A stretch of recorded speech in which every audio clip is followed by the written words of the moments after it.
If stories about hard-edged people who think they're built for numbers, not feelings, and then get ambushed by a letter, a child, and one last wish that changes everything, make your chest ache in the best way.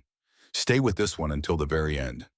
And if Marcus, Eliza, and little Isla's journey shakes something loose in you, please like this video and subscribe so you don't miss the next slow, healing story on this channel.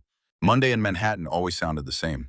Horns, footsteps, a constant tangle of voices, steam rising from subway grates, the grumble of trucks, and the distant wail of sirens. From the 43rd floor of the Hale Dynamics Tower, it all looked quiet. The city was a moving painting behind spotless glass. Yellow taxis slid like toy cars. People became lines of color on a gray canvas. Marcus Hale stood with one hand in his pocket and a black mug in the other. The coffee inside had gone cold. He rarely drank it. He liked the weight in his hand more than the taste. 32 years old, dark hair trimmed with careful precision, steel blue eyes that rarely gave anything away. People said he ran his tech empire like a surgeon with a scalpel, precise, controlled, detached. They were wrong about one thing. He wasn't heartless. His heart was just heavily guarded. Years of deal-making had taught him a simple rule: everyone wanted something. Behind every charming smile, there was leverage. Behind every "how are you," there was an angle. So he built walls, glass on the outside, concrete on the inside. His morning ritual was as predictable as city traffic market reports. 2 early calls with overseas investors, a quiet breakfast alone at a sleek table that had seating for 8 and place settings for 1. He liked order. He liked knowing what came next. That's why the blinking light on his desk phone annoyed him. It was a direct line from the lobby. Almost no one used it. He set the mug down. The ceramic clicked softly. "Marcus Hale," he said, dropping into his chair. The voice on the other end belonged to his assistant, Lena. "There's something unusual downstairs," she said. He kept typing. "Unusual how?" he asked. "A little girl came into reception," Lena said slowly. "She's alone. She says her mother sent her. She has a letter. It's addressed to you, personally." He paused. "We don't accept walk-ins," he said. "You know that?" "I do," Lena replied. "But she asked for the most important man in the building. And Marcus. She can't be more than 5. Jenna said there's no adult with her. Security's on their way. But the letter," he rubbed his forehead. "What exactly does the envelope say?" he asked. "To Mr. Marcus Hale," Lena said, "on urgent and personal." The word personal did not show up in his life often. Most things were business. The rest he filed away under irrelevant. He exhaled. "Give it to security," he said. "Have them." There was a pause on the line. "Just come down," Lena said, and there was something in her voice he rarely heard. Not urgency. Feeling. "If you saw her eyes," she added quietly, "you'd understand." He almost said no. He almost retreated back into spreadsheets and projections. Instead, to his own surprise, he heard himself say, 5 minutes, and hang up. The lobby of Hale Dynamics was all marble and glass and high ceilings. A carefully curated first impression. It had been designed to make people feel small. Today, it almost worked on him. At the far end and near the polished chrome elevators, a little girl in a pink dress sat on the edge of a bench, legs swinging. Her shoes were white and scuffed at the toes. Her dark hair curled at the ends, brushing her shoulders every time she moved. A pale ribbon was tied, slightly crooked, at the back of her neck. In both hands, pressed flat to her chest like something fragile, she held a crumpled envelope. Jenna, the receptionist, stood nearby, watching her as if afraid she might vanish if she looked away. When the elevator doors slid open and Marcus stepped out, the little girl's head snapped up. He expected her to flinch. She didn't. She slid off the bench and walked toward him with steps that were small but steady. Up close, he could see that her eyes were brown. Not soft brown, intent brown. Eyes that seemed to pay attention to more than a child should. Jenna cleared her throat. "Mr. Hale," she murmured. "This is Isla." The girl held out the envelope with both hands. Her fingers were white at the knuckles from how tightly she clutched it. "This is for you," she said. Her voice was quiet but clear. "From my mom." Marcus hesitated. The handwriting on the envelope was elegant but shaky. "To Mr. Marcus Hale, urgent and personal." He felt absurdly like the envelope weighed more than paper should. "Thank you," he said. He took it. Isla's gaze dropped to the floor. "This is my mommy's last wish," she whispered. "She said if you read it, maybe something good will happen before she goes to heaven." The sentence slid under his ribs and lodged there. He opened his mouth and found no words. Security hovered through the background, unsure. Lena stepped out of the elevator, her expression soft and tense all at once. "I'll get her something hot to drink," she said gently. "We can call the number she came with." Isla shook her head hard. "Mommy said I have to go back after I give it to you," she insisted. "She's waiting." Marcus's throat felt dry. "Lena," he said, "have my driver take her home. Make sure she gets back safely. Get the address from wherever you need to get it." He looked at Isla. "I'll read it," he said. "I promise." She nodded. "I hope you do it fast," she said simply. "Mommy doesn't like waiting rooms." Then she turned and walked away with Lena, her small hand hidden inside the woman's larger one. The envelope felt like a hot coal in his palm. For the first time in a long time, Marcus took the stairs instead of the elevator up to his office. Each step felt heavier than the last. He sat at his desk, the city stretching out behind him, and placed the envelope in the center of an empty blotter. The paper was worn, edges softened by handling. There were faint creases where small fingers had clutched it. He slid a finger under the flap and tore it open. Inside were 2 pages of white paper, covered in a careful looping script that wobbled in places. Ink darker where the writer had pressed harder. Marcus began to read. "If you are holding this, I am out of time to keep pretending I'm fine. I tried to leave quietly. I told myself it was kinder that way, but I was wrong. You deserve the truth more than you deserve a carefully staged absence. Her name is Isla. She is 5 years old. She loves sunflowers, bad knock-knock jokes, and the sound of rain on windows. She tilts her head exactly the way you do when she's thinking too hard. She is your daughter." The words did not make sense at first. They were shapes on paper, then syllables, then a meaning that hit him so hard he had to put the page down for a second. He picked it up again anyway. "I know the way this looks. We have not spoken in 6 years. We did not get a goodbye. You walked away from a photograph and I let you go, because I thought that was what you wanted. I found out I was pregnant 2 weeks after you disappeared from my life. I stood outside your office, back when your company still fit on one floor. I watched you move through that space like a man already carrying the weight of the world. I could have walked in. Instead, I turned around. You were always going to be someone important. Marcus, even then, I didn't want you to feel trapped. I didn't want our child to feel like a reason you stayed when you'd rather have run. So I chose the quieter kind of pain. I chose to let you go. Her name is Eliza Rowan Hale. At least, that's what it should have been. I gave her my last name. She deserves yours too. I am writing this from a hospital bed, between treatments that are not working as well as we hoped. If the doctors are right, I will not see many more seasons. I am not asking you for money or forgiveness. I am asking you, as the only man I have ever loved, to read this letter and meet the girl who is half me and half you. If you decide you want to be in her life, you will give her something I cannot give alone. If you decide you don't, at least I will know I gave you the choice." Her final wish, when I told her I might be going to heaven, was simple. "Can you make sure my daddy knows me before you go?" So here we are, Eliza Rowan. He read the last line 3 times. Eliza, a name he had kept in a locked box in his mind, under layers of work and distraction. Eliza with the sunlit hair and the laugh that always arrived half a second before the joke.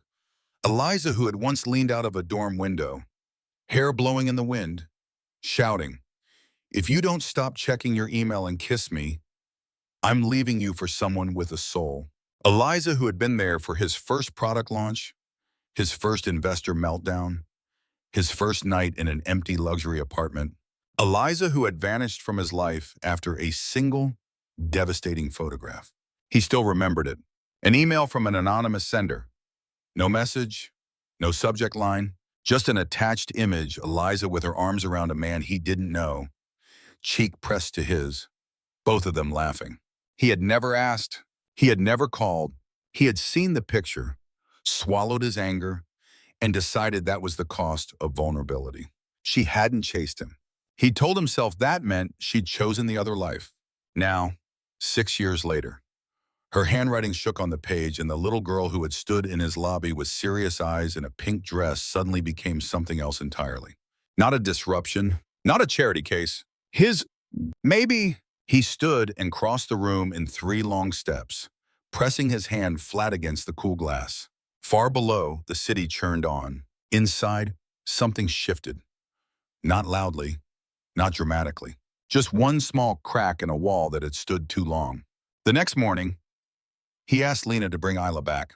No cameras, he said. No press. No one needs to know about this but us. Lena nodded. I'll handle it, she said. A part of him wanted to send someone else. He was better with quarterly reports than with small children. But when Isla walked into his office, pink dress swapped for blue overalls, and a sweatshirt with a faded cartoon sun on it, he felt something in his chest rearrange itself. She climbed awkwardly onto the sofa across from his desk, feet swinging. Her white shoes dangled in midair. You wanted to see me? She asked. He almost smiled at the formality. Yes, he said. I had some questions. About your mom. About you. She nodded, solemn. What does your mom do? He asked. Just to have somewhere to start. She used to sing, Isla said, all the time, when she cooked, when we cleaned, when I had bad dreams. Used to, he asked. She gets tired now, Isla said, fiddling with the cuff of her sleeve. The medicine makes her sleepy, but she still hums when she brushes my hair. I think she's practicing for heaven. He swallowed. Does she talk about me? He asked.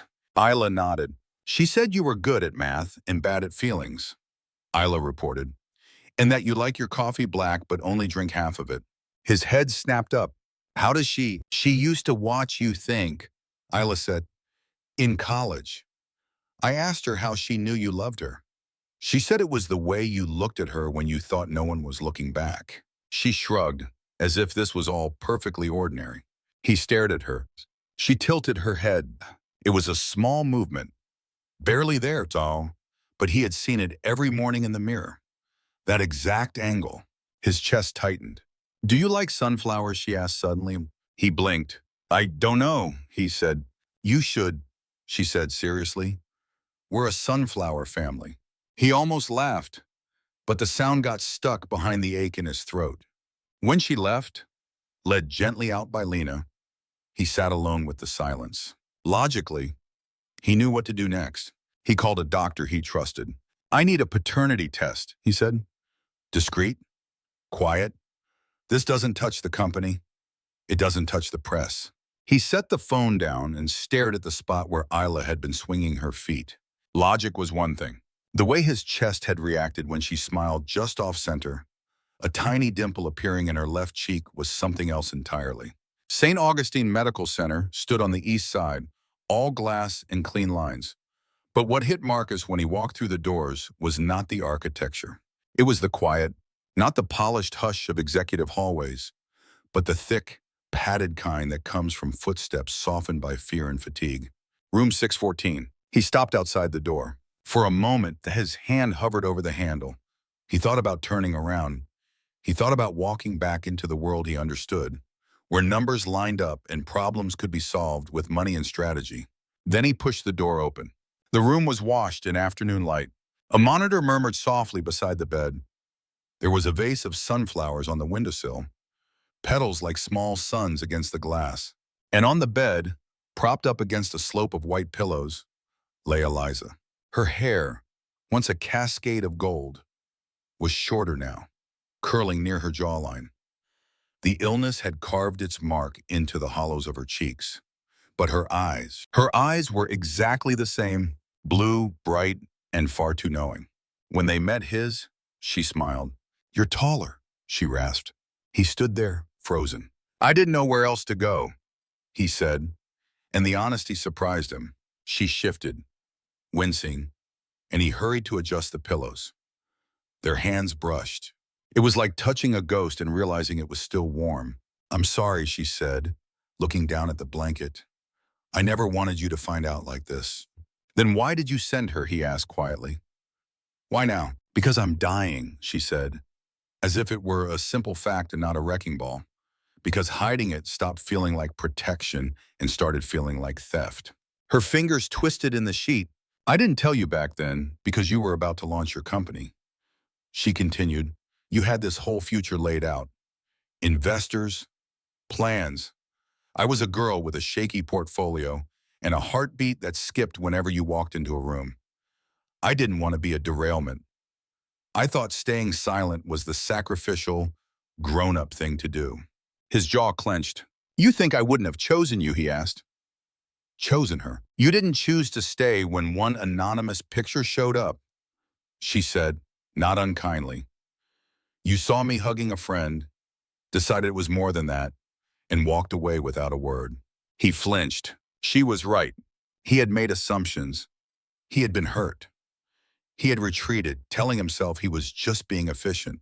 He sat on the edge of the bed. "I told myself you moved on," he said, "that I was a chapter you'd finished." She swallowed. "I tried to," she said, "but every time Isla tilted her head like you, or rolled her eyes at math like you, I knew I hadn't." Silence stretched between them, full of all the years they hadn't had. "I never stopped loving you," she said softly, "even when I hated the way we ended." His shoulders trembled. "I didn't know I wanted to be a father until I saw her," he admitted, voice rough. "Now it's the only thing I can think about." She lifted a hand, fingers cool against his cheek. "She deserves someone who won't leave when it gets messy," she said. "I wasn't sure if that was you yet." He lowered his head. For the first time in 6 years, the man who prided himself on composure let himself fall apart. Not loudly, not theatrically, just quietly, shoulders shaking, tears slipping down onto the back of her hand. Eliza didn't tell him it was okay. She didn't tell him to stop. She simply laced her fingers through his and held on, the way she used to years ago when finals and future plans had felt big enough to swallow them both. When he finally looked up, his eyes were red, but something in them had cleared. "How much time?" he asked. She gave a small, sad smile. "Enough for us to decide what to do with it," she said. He nodded once. "Then we fight," he said. "For you, for her, for whatever pieces we can still put together." If someone had told the employees of Hale Dynamics that their CEO would begin spending more time in a hospital family lounge than in boardrooms, they would have laughed. If someone had told Sienna Blake, his longtime PR director and on-paper girlfriend, she would have stiffened instead. Sienna was a woman who understood narratives. She controlled headlines like some people controlled coffee orders. She had been at his side for nearly 2 years, shaping his public image, advising him which events to attend, which interviews to take, which charity galas best suited the brand of brilliant, untouchable visionary. Perception was her domain. So when Marcus started missing morning briefings and declining high-profile interviews with vague references to personal matters, her finely tuned radar started pinging. She asked Lena. "He's busy," Lena said. She asked again. Lena's answers stayed calm and annoyingly opaque. So Sienna did what she did best. She dug. A favor from an IT contact here, a quiet question to a hospital liaison there, a late-night dive into his schedule. Patterns emerged. Marcus had been to St. Augustine Medical Center 3 times in 1 week. He had signed off on substantial private payments, unconnected to any official foundation. He had not asked her to manage the narrative. That, more than anything, offended her. She found a name. Eliza Rowan, ex-girlfriend, college era. The one he never talked about, but the one Lena's expression always softened around when her name slipped out near a late report. Sienna remembered something else, too. A long-ago night in a tiny apartment when she and Marcus had still just been colleagues.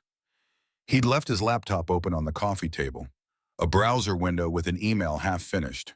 At the top had been a photo, a young woman with golden hair, laughing into the shoulder of a man whose face was half in shadow. His cursor had hovered over the delete button. He had never clicked send. 6 years later, Sienna still had a copy of that photo. Once, she had told herself that she'd forwarded it to protect his focus, to cut away distractions. Now, seeing his calendar filled with hospital visits and his phone lighting up with calls he didn't route through her first, the ugly truth pressed in. She hadn't been protecting him. She'd been securing her place. She opened her laptop. The urge to control made her fingers itch. It would be easy. A carefully leaked rumor to a mid-level gossip site. A story painted just so a dying ex-girlfriend. A claimed child. A billionaire target. Words like gold digger and emotional manipulation woven between insinuations. Once the story was out, he'd have to come to her. He'd need her. She stared at the blank email. In the end, Control won. She hit send back at St. Augustine. Marcus's world was shrinking in a different way. It had shed stock tickers and conference calls. It had narrowed to 3 people. Eliza, Isla, and himself, trying to become someone worthy of both. The first days were a blur of test results and treatment options. He used his resources to move Eliza into a private suite at a leading oncology center. He paid for everything. Doctors, therapies, a second and third opinion. When she tried to protest, he cut her off gently. I should have been here years ago, he said. Let me do what I can now. Isla visited every afternoon after preschool. She carried a backpack stuffed with crayons and construction paper. She covered the walls of the family lounge with drawings, sunflowers, stick figure families. A tall man in a gray suit with a blue cape. That's Daddy, she told a nurse one day, pointing proudly. He's like a superhero, but in a tie. The nurse swallowed a lump in her throat. In his quieter hours, Marcus sat in the hospital cafe with Lena. She had started coming by on her own time after that first meeting with Isla. You know, she said, cradling a paper cup between her palms. When my sister was sick, she wrote letters too, to her kids, for all the days she knew she wouldn't see. Birthdays, graduations, even a just because for when they moved into their first apartments. Marcus listened. The letters got them through the worst parts, she continued. They were like bridges. Between now and later, he thought of Eliza's letter, of how it had walked into his glass tower in the hands of a girl in a pink dress and rearranged his life. What if we built more of those bridges, he asked quietly. She frowned. How? A fund, he said slowly. No press, no logos, just money and logistics. For terminally ill mothers who want to do something for their kids before they run out of time. He stared at his hands. I can't rewrite the years I missed, he said, but maybe I can help other people not run out of time completely. It was the first time he'd talked about doing something that didn't tie back to shareholder value. Lena smiled, eyes bright. I'll find you the right lawyers, she said. The Hale Trust for Final Wishes began as a file on his assistant's laptop and a quiet line item in his accounts. No press release, no gala, just a simple mission: make last wishes possible. Plane tickets to see ocean waves one last time.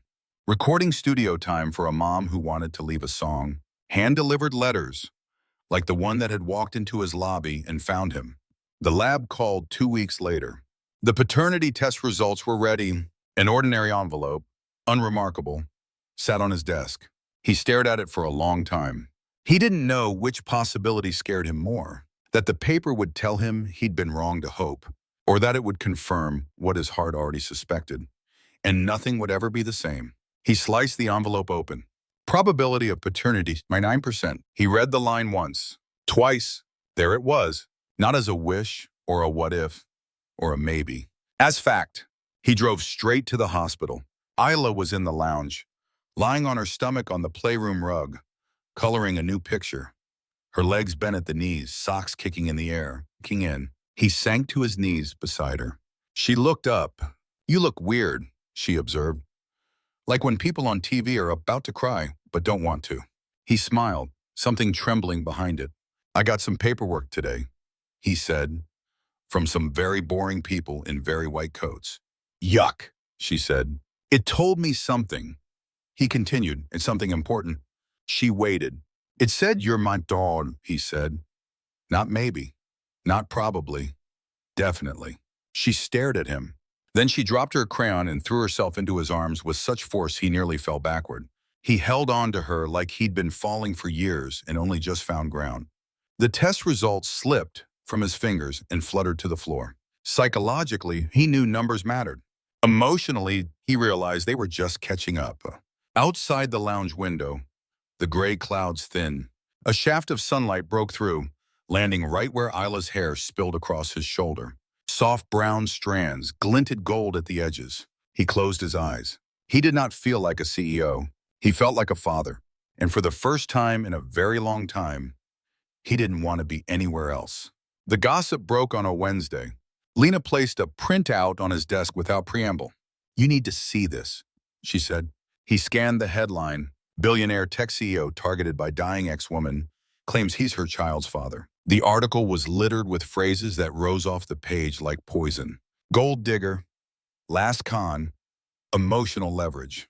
There were blurred photos, Eliza leaving the hospital, Isla skipping at her side, his own back, recognizable in his gray coat, captured from a distance. His jaw tightened. "Who leaked this?" he asked. "We're looking," Lena said. "But Marcus, there's more." She slid another paper across his desk, a printout of a company internal report. IP traces, login times. The origin of the leak tracked back to an address he knew too well. Sienna's. Underneath that, Lena placed one more thing. An old printed photograph. Eliza, younger, mid-laugh, arms around a man whose face had been cropped just enough to imply intimacy. He remembered it immediately. "It was emailed from Sienna's university account," Lena said quietly. "Same IP block. Same timestamp as the night you broke things off with Eliza." The walls he had built around that memory trembled. He had thought Eliza had chosen someone else. He had never asked.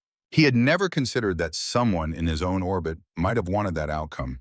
Sienna walked into his office 15 minutes later, heels clicking on the polished floor. "We have a situation," she said crisply, holding a tablet with the same headline. "We need to get ahead of this. If we issue a statement right now," he held up the photograph. "Did you send this to me 6 years ago?" he asked. Her eyes flicked to it. "That was a long time ago," she said too quickly. "You were distracted. She was bad for your image." "I was protecting." "Me?" he asked. "Or your place in my life?" Her mouth tightened. "She didn't belong in your world," she said. "You would have thrown everything away for some girl who didn't know how to exist in it. You needed someone who understood the rules." "I needed the truth," he said. "I needed the chance to make my own choices." He stood. "For what it's worth," he added, "I did throw everything away for her. Eventually, and it was the first decision I've made in a long time that actually felt like mine." She blinked. "You can't be serious," she said. "You're going to let some terminal case and a kid blow up your life." He looked at the skyline. "No," he said. "I'm going to let them rearrange it into something worth having." Her face hardened. "You'll regret this," she snapped.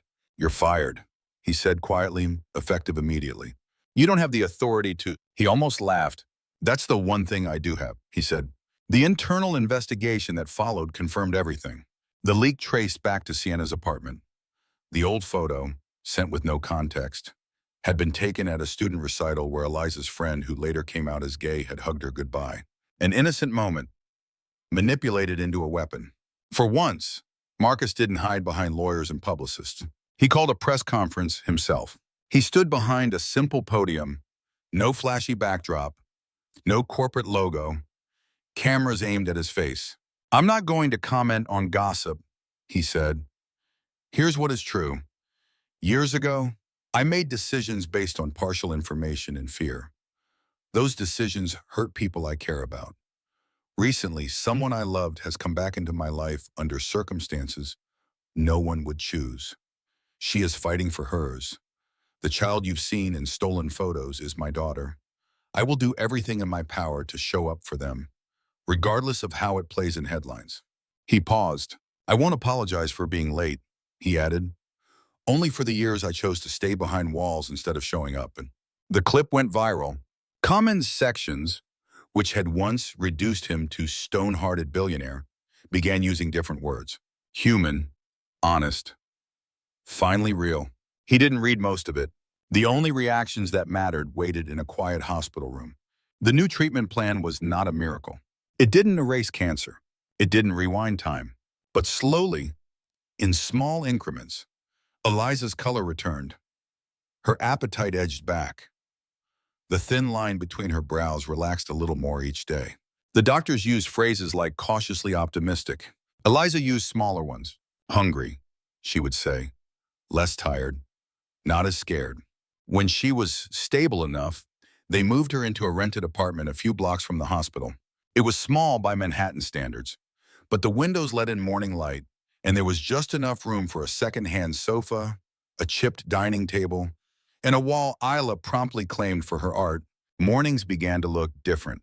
Instead of putting on a suit and tie first thing, Marcus found himself barefoot in the little kitchen, wearing an old t-shirt, pouring coffee into chipped mugs. Eliza sat at the tiny table in a robe, hair growing back in soft fuzz, watching him like he was some rare bird.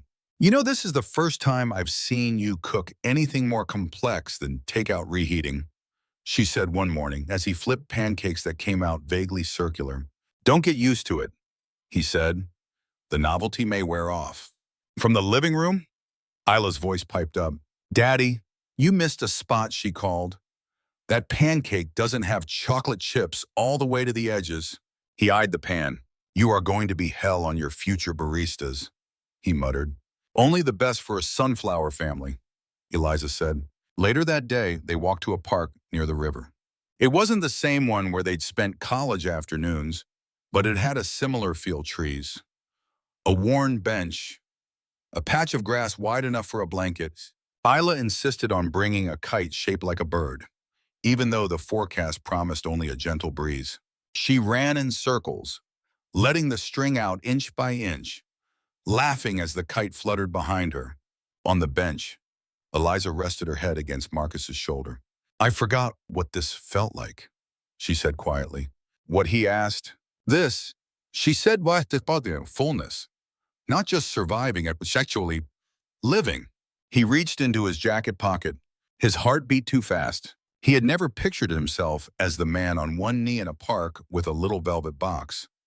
It seemed like something from a movie, but some moments asked for fewer spreadsheets and more courage.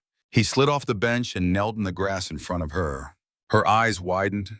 Marcus, she whispered. No speeches, he said. We've already lost too much time to those. He opened the box. Inside, a simple silver ring caught the light. Engraved on the ends, tiny but clear, were words only they would understand. For the wish that brought us home. I can't promise perfect, he said, voice steadying as he spoke. I can't promise no hospitals or no bad days. I can't promise I won't make mistakes. Her eyes filled, but I can promise this, he continued. I will not disappear when it gets hard. I will stand in waiting rooms and school auditoriums and grocery store aisles with you. I will show up for both of you. Every day I get, she laughed through tears.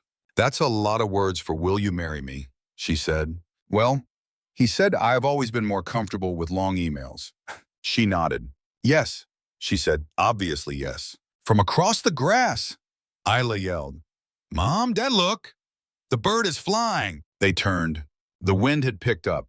The kite soared above the trees, string taut in her small hands, its bright wings catching the afternoon sun. Eliza laughed, the sound ringing clear in the air. Marcus slid the ring onto her finger and pulled her into his arms.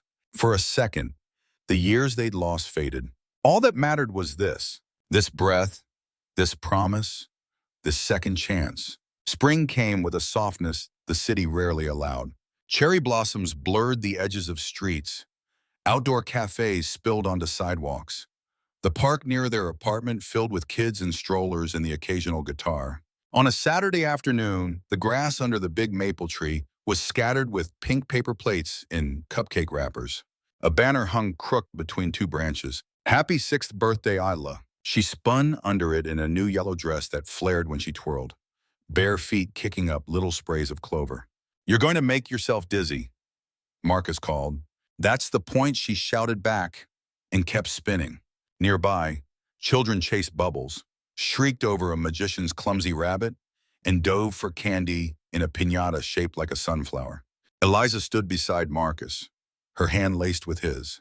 She looked different than she had in the hospital bed months ago. Stronger, color in her cheeks, hair curling just past her ears again. There were still scans, still pills in the cabinet, still appointments on the calendar. But there was also this sun on her skin, cake crumbs on her fingers. Their daughter's laughter rising above the music. We missed 5 birthdays, she said softly. We'll be at all the next ones, he replied. She raised a brow. Promise, she asked. He kissed the top of her head. With everything I have, he said. Later, when the last of the kids had gone home and the park had exhaled back into its usual rhythm, Isla stood at the edge of the grass looking up at the darkening sky. Her dress swayed in the evening breeze, hem damp with dew. Back at the apartment, she climbed onto her bed and pushed the curtain aside. The city hummed below. The stars were faint, drowned in light, but she looked for them anyway. Mom had sat with her there the week before, pointing. See that one, Eliza had said. If you ever feel scared, remember that somewhere, someone's wish came true enough to shine. Now, alone, Isla pressed her forehead to the cool glass. Mommy said her final wish came true. She whispered to the night. But I think it was always her wish, and mine, and maybe Daddy's, even if he didn't know it yet. She glanced over her shoulder, down the hallway. Soft light spilled from the kitchen where 2 shadows moved her parents, cleaning up the last of the cake, bumping into each other, laughing over who had more frosting on their hands. She smiled to herself. Daddy's walls are gone now, she said quietly. He lets the light in. That's where love lives. She crawled under her covers, pulling them up to her chin. In the other room, Marcus wiped the counter with an old dish towel, watching Eliza as she hummed along to some song on the radio, hips swaying slightly as she loaded dishes. He caught his reflection in the window. For years, he'd seen only a man with edges too sharp to hold on to anything soft. Tonight, he saw something else. A man in a worn t-shirt, tired eyes. Yes, but softer. A ring on his finger, a smudge of frosting on his jaw, a home behind him. He reached over and flipped off the harsh overhead light, leaving only the warmth from the lamp in the corner and the glow from the city beyond. Eliza looked up. Hey, she said, you okay? He nodded. Yeah, he said, for the first time in a long time. Yeah. They walked down the hallway together, pausing at Isla's doorway. She was already asleep, one hand flung out, fingers loosely curled as if still reaching for something she trusted would be there. Marcus pulled the blanket up a little higher. Eliza brushed a strand of hair from their daughter's forehead and smiled. Thank you for reading the letter, she murmured. He tightened his arm around her waist. Thank you for writing it, he replied. Outside, the city glowed. Inside a once silent apartment, there was breathing and blankets and the soft rhythm of 2 adults walking back to a kitchen where dishes waited and a life was quietly being built. No fireworks, no fairy tale, just a man who had been certain he was made for numbers and glass, learning how to hold crayons and coffee and chipped mugs and small hands in both of his. Just a woman who had thought she would have to say goodbye alone, finding that the wish she wrote on paper had grown into something big enough to stand in. And a little girl who had walked into a tower with a wrinkled envelope and walked out with something most people spend a lifetime searching for, a family. If this story found a soft place in you, made you breathe a little deeper, or remember someone you love, take a second to tap that like button so more people can find it. And if you want more slow, healing stories about second chance, quiet miracles, and hearts learning how to open again, don't forget to subscribe. Thank you for listening. And until next time, keep letting the light in. You sound calm, Jonah said. Ethan looked toward room 717, where Ivy's small laughter drifted down the hall.